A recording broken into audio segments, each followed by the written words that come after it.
رات ہوتی ہے، جب آدھی رات گزرتی ہے، میں اپنی پرت سے استنجا کرنے کے لیے اٹھا۔ جب میں اٹھا اور میں نے دیکھا کہ حضرت مفتی نانپارہ کو بھی ایک بار دیکھ لیا جائے۔ جب میں نے اوپر نگاہ دوڑائی تو میں نے کیا دیکھا؟ میں نے دیکھا مفتی نانپارہ کے جسم کا ہر عضو الگ ہے، ہاتھ الگ ہے، پیر الگ ہے، سر الگ ہے، جسم الگ ہے، دھڑ الگ ہے، اور ہر بندہ کہتا ہے، ہر عضو کہتا ہے اللہ اللہ اللہ اللہ اللہ، ہر عضو سے نکلتا ہے اللہ اللہ۔ سید ابن علی کہتے ہیں جب میں نے یہ منظر دیکھا میری چیخ نکل پڑی، ٹرین میں چیخ پڑا، اور جیسے ہی میں نے چیخا میں نے کیا دیکھا؟ مفتی نانپارہ کے سارے عضو جڑ گئے ہیں، آپس میں ایک دوسرے میں مل گئے ہیں، اور پھر سارے اعضاء صحیح سلامت۔ مفتی نانپارہ نے کہا خبردار اے ابن علی، تم ناشد نہیں، اپنی زندگی میں کسی سے یہ راز فاش نہیں کرو گے، مجھ سے وعدہ کرو، اللہ کے لیے مجھ سے وعدہ کرو یہ راز کسی کو نہیں بتاؤ گے۔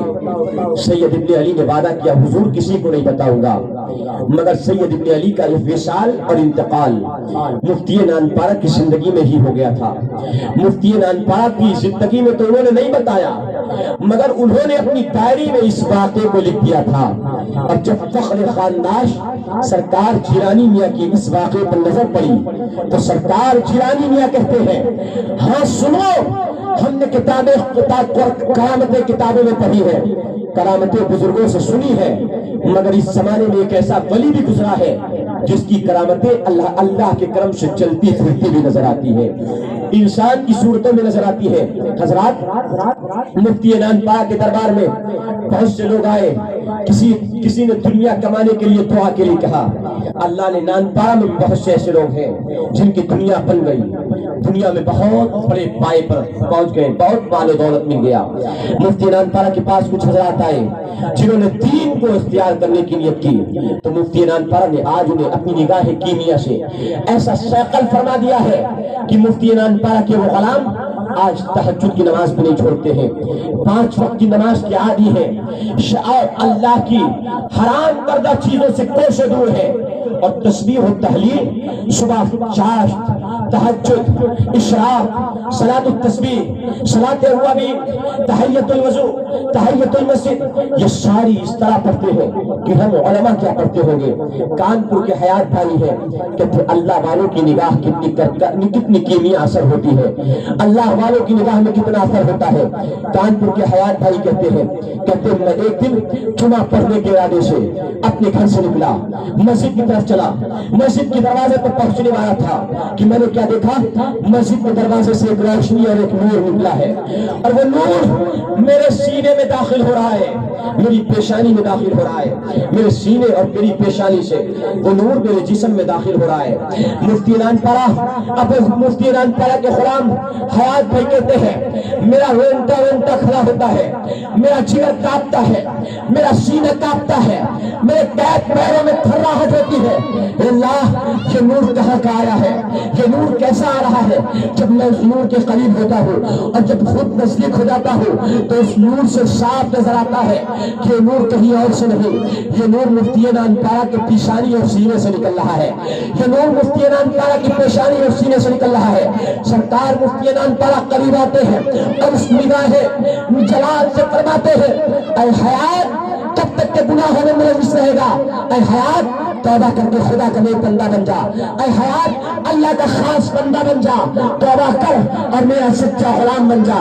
حیات بھائی کہتے ہیں میں نے ہاتھ بڑھایا، حضرت مفتی نانپارہ کی غلامی کو اختیار کیا، اور پھر اللہ نے مجھے وہ دولت نصیب فرمائی ہے کہ مفتی نانپارہ کی ایک نگاہ اثر سے اللہ کے کرم سے آج تہجد کی نماز بھی میری نہیں چھوٹتی ہے، آج روزے بھی میرے نہیں چھوٹتے ہیں، آج نفل نمازیں بھی میری نہیں چھوٹتی ہے، رات دیر تک میں اللہ کی بارگاہ میں عبادتوں میں مشغول رہتا ہوں. میں نے کہا یہ ہوتی ہے اللہ والوں کی صحبتوں میں بیٹھنے کی برکتیں. اسی وجہ سے علامہ اقبال کہتے ہیں نگاہ گلی میں وہ تاثیر دیکھی, بدلتی ہزاروں کی تقدیر دیکھی, اور نگاہ مرد مومن سے بدل جاتی ہے تقدیریں, جو ہو کے یقین پیدا تو کٹ جاتی ہے زنجیریں.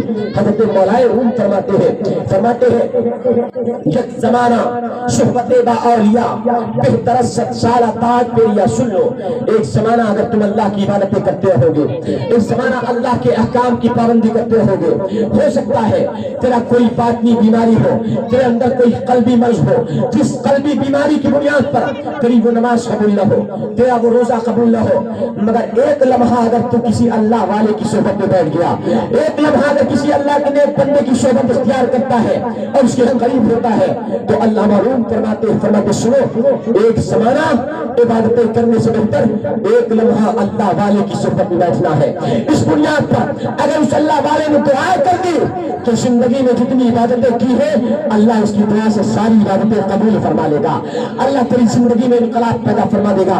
اس وجہ سے اے میری ماں بہنوں, اے میرے بھائیوں, اے نام پارا کے خیجور چیان جوانوں, میں تم سے ہاتھ جوڑ کر کے کہتا ہوں اور تم سے ہاتھ جوڑ کر کے فریاد کرتا ہوں, اے سنی جوان شرابی کے ساتھ مت بیٹھ, اے سنی جوان چھواری کے ساتھ مت بیٹھ, اور اے ماں باپ اپنے بچوں کو شرابیوں کی صحبت میں مت رکھو, اور اے ماں باپ اپنے بچوں کو چھواریوں کی صحبت میں مت رکھو. گٹکا کھانے والے سگریٹ نوش انسانوں کے درمیان مت رکھو.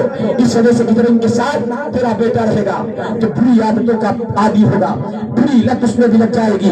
اچھوں کی صحبتیں اختیار کرو. حضرات ذرا غور کرو, میں چند لمحوں میں اپنی بات سماپت کرتا ہوں. حضرات بس عرض کرتا چلوں, سنی جوان ذرا غور کر. سرکار غوث اعظم کی غلامی کا دم بڑھتا ہے, مگر کیا تو نے سوچا میرے غوث نماز کے کتنے عادی تھے, کتنے جوان ہیں جو یہاں نماز پڑھتے ہیں. اگر میں سچ مانوں میں ہاتھ اٹھواؤں تو شاید 6 سے 7 8 10 نوجوان اس میں نکلیں گے 100 نوجوانوں میں جو 5 وقت کی پابندی سے نماز پڑھتے ہو. نہیں ملیں گے. حضرات میرے غوث کا عالم یہ تھا, سرکار غوث اعظم نے 1-2 سال نہیں 40 سال تک میرے غوث اعظم نے عشاء کے وضو سے فجر کی نماز پڑھی ہے. اور میرا غوث اللہ کی نماز عشاء کی نماز پڑھنا شروع کرتا تھا. رات بھر میں نمازوں کے درمیان ایک قرآن کو ختم کرتا تھا اور پوری رات نماز پڑھتا تھا یہاں تک کہ فجر کی اذان ہونے لگتی تھی. اللہ, میرا غوث اتنا نماز پڑھتا تھا. آج سنیو آپ کا میرا کیا حال ہے, کوسوں نماز سے دور ہے اور کہیں نماز کی تبلیغ کر دو, ارے بھیا یہ تو بڑا غضب ہو جاتا ہے. نان پارا میں جاہل لوگ کہتے ہیں اما وہابی ہو گیا کا. ہم نے کہا توبہ استغفار استغفر اللہ, کیا نماز کا حکم دینا یہ وہابیوں کی علامت ہے؟ نماز سنیوں پہ فرض ہے, کسی بدعقیدہ بد مذہب پر فرض نہیں ہے. نماز کا سوال سب سے پہلے کل قیامت کے دن ہوگا. فرماتے ہیں شیخ سعدی روز اول کی جان گداز بوت, اولی پرشش نماز بوت.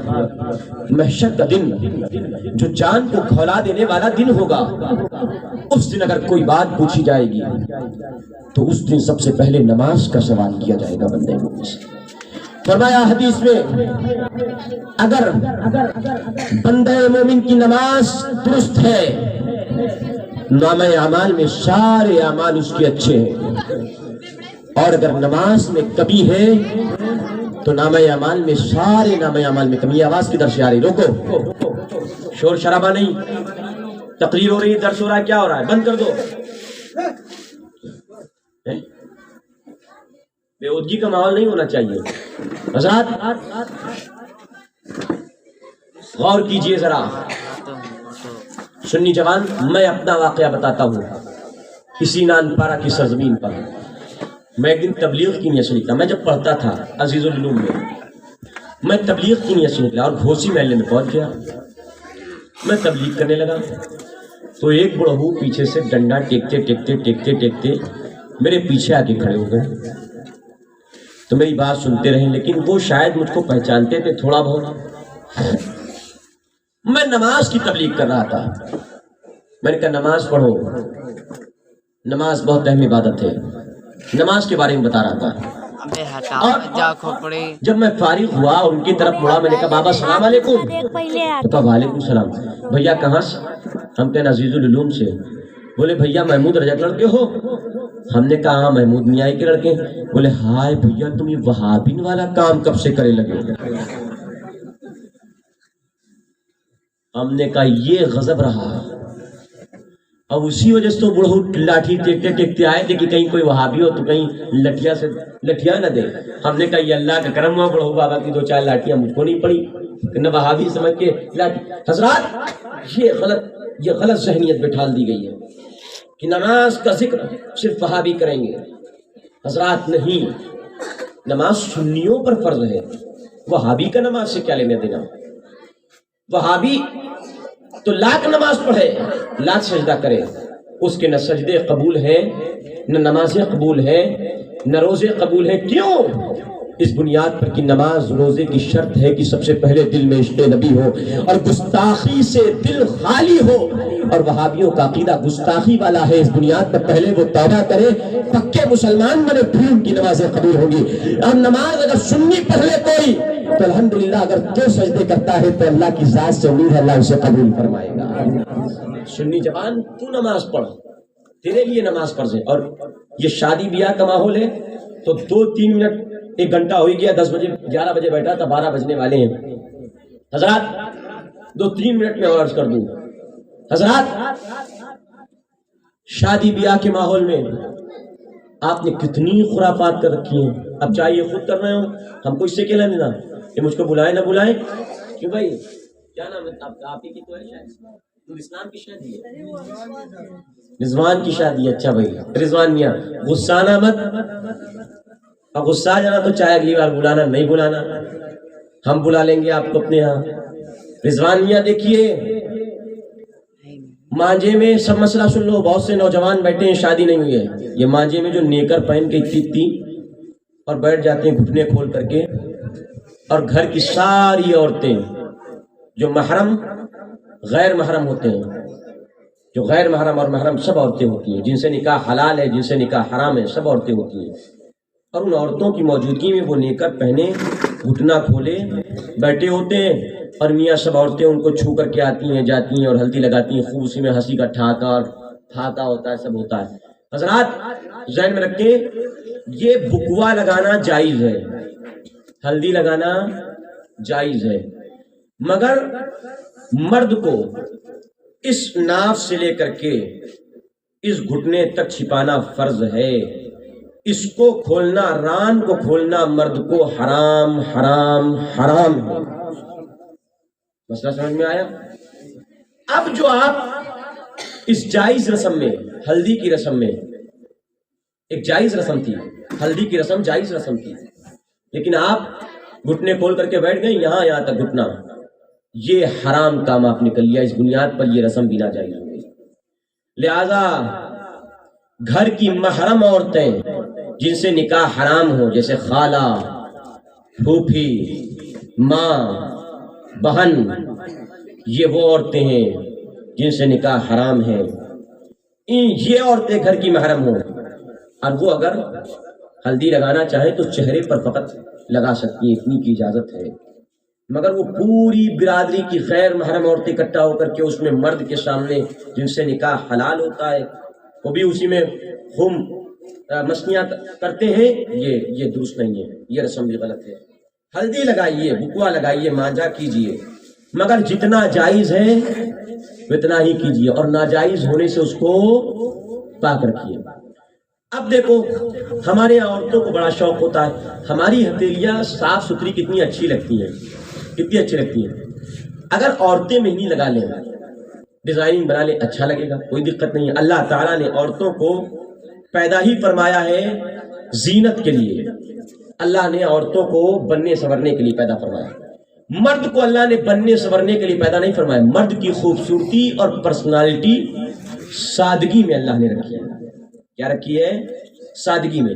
آپ دیکھو اپنے اندر بھی دیکھتے ہوگے، شریفوں میں آپ جاؤ، گلے میں چین ڈال لو، کان میں ایک بھرکی پہن لو، اور یہاں ہونٹ چھدا لو، اور اس میں ایک جو ہے کڑا پہن لو، اور 3 انگوٹھیاں اس پہ پہن لو، اور کسی کے سامنے جاؤ تو آپ کو شریف سمجھے گا، لوفر سمجھے گا؟ لوفر سمجھے گا، شریف نہیں سمجھے گا. شریفوں کی بستی میں آپ کو شریف نہیں سمجھا جائے. کیوں؟ اللہ نے مرد کو زیور کے لیے نہیں پیدا فرمایا، عورتوں کو اللہ نے زیور کے لیے پیدا فرمایا ہے. ایک انگوٹھی اللہ نے مرد پر حلال رکھی ہے. دیکھو انگوٹھی میں پہنا ہوں کتنی اچھی لگ رہی ہے. ایک انگوٹھی مرد پر حلال، اور 2-3 انگوٹھیاں، کڑے، چین، یہ سب حرام اللہ نے فرمائی. اب مرد کے لیے مہندی کی زینت بھی ہاتھوں میں لگانا ناجائز. بال میں کلر کر سکتا ہے مرد، داڑھی میں کلر کر سکتا ہے، کالے کلر کے علاوہ بال میں، داڑھی میں کالے کلر کے علاوہ مرد کلر کر سکتا ہے. نیلا کر لو، پیلا کر لو، ہرا کر لو، گلابی کر لو، کتھئی کر لو، جو کرنا ہو کر لو. کالا نہیں کر سکتے، کالا خضاب حرام ہے، کالا کلر حرام ہے. تو کالی مہندی، کالا کلر حرام. مرد بال میں مہندی لگا سکتا ہے، ہاتھ میں زینت کے لیے مہندی نہیں لگا سکتا. اب ہمارے گھر کی عورتیں مانتی نہیں ہیں. رت جگہ ہوگا، اچھا بھلا اس کا گورا گورا ہاتھ، سفید سفید ہاتھ، اور پورے مرد کے ہاتھ میں یہ پوری مہندی پوت دیں گے، پیر میں پوت دیں گے، تلوے بھی کالے ہو جائیں گے، ہاتھ بھی کالے، عجیب سے لگیں گے. اب نہ اس پہ انگوٹھی اچھی لگے، نہ اس پہ گھڑی اچھی لگے. دولہا بنا دیا، نہ اس پہ انگوٹھی اچھی لگے، نہ گھڑی اچھی لگے. کالے کالے ہاتھ، مہندی سے پورے ہاتھ کالے کر دیتے ہیں. تو مہندی لگانا مرد پر ناجائز ہے. اس وجہ سے عورتیں ضد نہ کیا کریں، جائز رسم کی ضد کر لیں، ناجائز رسم کی ضد نہ کریں. ایک مسئلہ یہ ہو گیا. اچھا، رت جگہ میں ڈھولکیاں بجاتی ہیں، جائز ہیں؟ یہ بھی ناجائز ہے، یہ بھی گناہ ہے. اس طرح کی محفلیں کر کے، یہاں دیکھیے آپ کو نماز کے بارے میں بتایا گیا، زکوٰۃ کے بارے میں بتایا گیا، سب چیزیں بتائی گئی، آپ کو اچھی اچھی باتیں بتائی گئی. اس محفل سے کتنی اچھا پیغام گیا. یہ رت جگہ، یہ شادی کی محفل ہے، اور وہ ڈی جے، وہ باجے، وہ گانجے، یہ ناجائز ہے. اسی طرح شادی کی رسم میں پٹاخے دگانے کی رسم بہت زیادہ غلط طریقے پر پڑ گئی ہے. کیسے غلط طریقے پر پڑ گئی؟ ایک 2-3 پٹاخہ دگا سکتے ہو، نہ دگاؤ تو اچھی بات ہے، لیکن 1-2-3 دگا لیا. نکاح ہو گیا یا بارات پہنچی تو ایک پٹاخہ دگا دیا، بھیا بارات آ گئی، خبر ہو گئی. نکاح ہو گیا، ایک پٹاخہ دگا دیا. اتنا تک تو چلے گا. مگر یہ جو 1000 2,000 3,000 کا پٹاخہ لے کر کے آتے ہیں اور دگاتے ہیں اور چلاتے ہیں، کیا یہ جائز ہے؟ حرام ہے، حرام ہے، حرام ہے. ایک جگہ میں اپنا واقعہ بتا رہا ہوں. میں MP میں نکاح پڑھانے کے لیے گیا تھا، اور وہاں پر مجھے نانپارہ سے MP 700 کلومیٹر دور نکاح پڑھانے کے لیے بلایا تھا. میں 700 کلومیٹر گیا تھا، اور نکاح پڑھا کے جب باہر نکلا تو سڑک پہ میں نے دیکھا اتنے ریپر کے پٹاخے کے پڑے ہوئے ہیں. پوری سڑک پٹاخوں سے بچھی ہوئی ہے، پوری سڑک بچھی ہوئی ہے. تو میں نے کہا ہمیں میاں بہت پٹاخے دگا ڈالے، کتنے کہتے ہیں؟ ارے حضرت ہم آج پٹاخے 10,000 کے دگائے. بڑی شان سے بتایا. میرا منہ پھٹک گیا. 10,000 کے پٹاخے، 10,000 کے پٹاخے. اچھا. میرے پاس نکاح کے بعد لفافہ لے کر کے آئے، نذرانہ نکاح کا. میں نے کہا کتنے ہیں؟ بولے 1100. میں نے کہا پٹاخے کتنے تھے؟ بولے 10,000 کے. میں نے کہا میری قیمت اور اس نکاح مسنون کی قیمت آپ نے ان پٹاخوں سے کم کر دی، ہلکی کر دی. پٹاخے، یہ ریپر، یہ اتنے آپ کی نگاہ میں عزیز اور اتنے قیمتی کہ آپ 10,000 کے پٹاخے دگا رہے ہیں. اور جس نکاح کے لیے آپ نے یہ شامیانہ لگایا، آپ نے یہ ڈیکوریشن کیا، آپ نے ولیمہ کھلایا، آپ نے بارات بلائی، آپ نے یہ سارا عمل کیا، سارا کام کیا نکاح کے لیے، یاد رکھو آپ نے جگہ کر لو، مانجا کر لو اور بارات لے جاؤ، خوب اچھا کھانا کر لو، مگر اگر لڑکی نکاح کے وقت انکار کر دے، نہیں قبول نہیں، لڑکا کہہ دے نہیں قبول نہیں، یا لڑکی لڑکے میں ٹھن ان بن ہو جائے اور آئی ہوئی بارات واپس ہو جائے، نکاح نہ ہو، تو کیا جگہ کام کا، مانجھا کام کا، بارات لے جانا کام کا، کھانا کھلانا کام کا، ولیمہ کام کا، کچھ نہیں۔ مین کیا تھا؟ نکاح مین تھا، سنت رسول اللہ مین تھی، عقد مسنون مین تھا۔ آپ نے اس کی نظر، اس کی قیمت ہلکی کر دی۔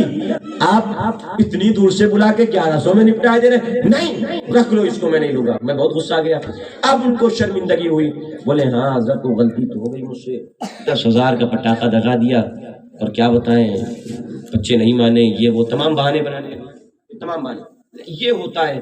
تو اس طرح کی پٹاخے بازی یہ ناجائز ہے، ناجائز ہے، ناجائز ہے، اس سے بچیے اپنی شادیوں میں۔ سوچو باپ کما کما کے بوڑھا ہو گیا کہ ہمارے بچے کی شادی ہو جائے، باپ کی کمر ٹیڑھی ہو گئی اور جوان 20,000 کا ڈی جے بجا لے رہا ہے، پوری کمر بڑھاپے میں اس نے ٹیڑھی کر لی۔ باپ نے کما کر کے شادی کرنے کے لیے بیٹے کی، اور جب شادی کر لی تو اب باقی زندگی قرضے میں پٹے، قرض دار آ رہے ہیں دروازے پہ، میاں شادی میں قرضہ لیا تھا، کسی سے 10,000، کسی سے 20,000، کسی سے 50,000۔ کیا اتنا مہنگا نکاح کرنے کی اجازت میرے آقا علیہ السلام نے دی ہے؟